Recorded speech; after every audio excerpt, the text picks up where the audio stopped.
Hi, I'm Seamless, and this is the 21st? 20th. Or it is the 21st. I don't know which one this is. I have finally lost count of how many 40K tutorials. Yes, it's the 20th. And this was requested by someone I don't know anymore, and it was an Elohim track, and it sounded kind of like this. Kind of like this. So basically what's happening here is that this is a vocoder with a whole bunch of reverb, and I am rhythmically changing what the modulator is, and I'm repeating the modulator at what point it is so that it sounds vaguely related to itself. Let's go over what's happening. So I'm going to disable all the effects. I will listen to just the modulator, and it sounds like this.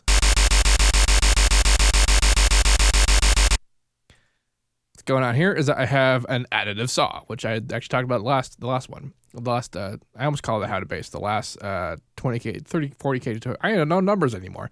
Anyway, you make a saw, you click on saw, and then you click on convert the shape to sine harmonics, and it recreates the shape in sine harmonics, which is what we have here.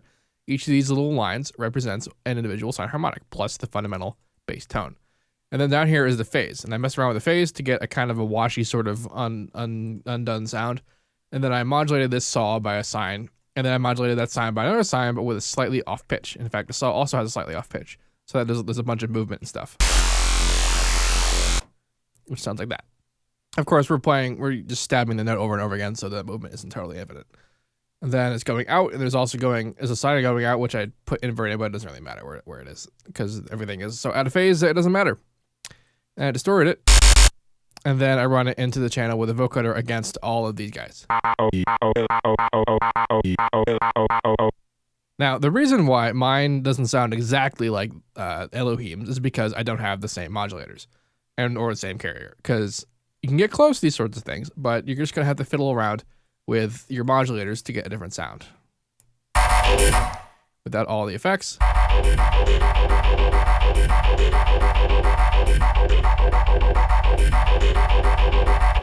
That's what the vocoder sounds like. There's not a lot going on here. This is the modulator pitch shift window. As you can see, there's not really a huge change in pitch. In fact, I'm just using the main pitch to do most of the changing. And the bandwidth is the same. The gain multiplier is the same. Pretty much everything is just identical in here. I have the carrier going through. The gain and offset. Nope. I have the carrier going through a little bit with the real low end passing through. I have a bit of unison engaged. I have the bandwidth multiplier off to the right a little bit, to the left a little bit, to kind of try and adhere more to the sound. I have a slightly more than full amount of bandwidth in terms of the width of the overlap there. And then I also have the release really high, which kind of gives it this sort of washy, robot-y sound.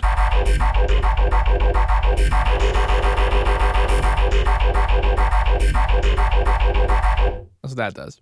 Now, one thing I've done here, which I've never done before in the history of ever, is used the noise thingy here.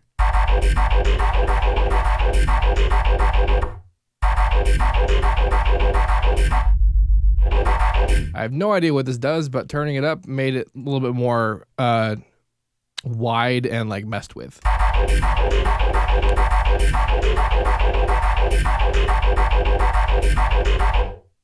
And compared to the original sound, that seemed kind of neat, so I put that in there and it sounded cool. I've literally never used that parameter for ever. Not even to see what it did. And then there's a chorus. Very light chorus. And a whole crap ton of reverb.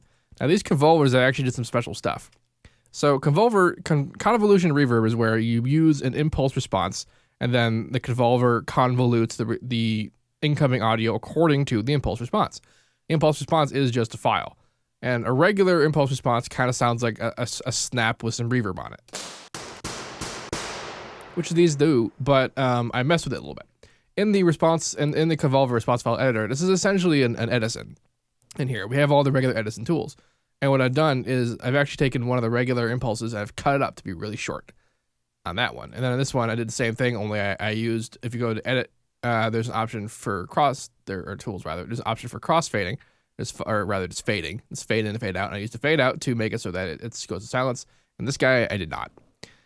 And Actually, you can kind of see this big old red thing here. It's because if I were to zoom far enough out, I would see the spectrum, but this little red thing here means that it's not a zero crossing at the end here, which means it's going to snap.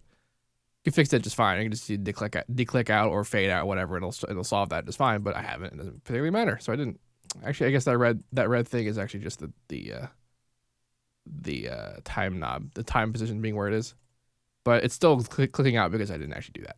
Although actually, I think it's on snap to zero crossing. Nope, snap to grid.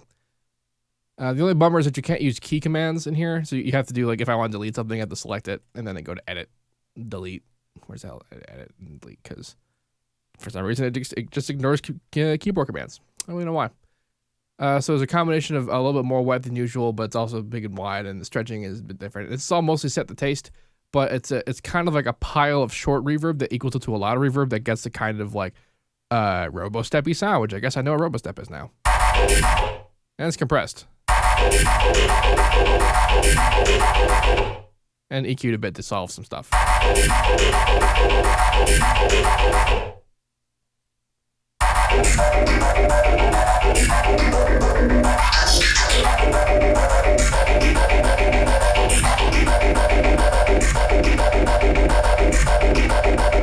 So you saw me mess with some parameters there and the sound kind of changed dramatically.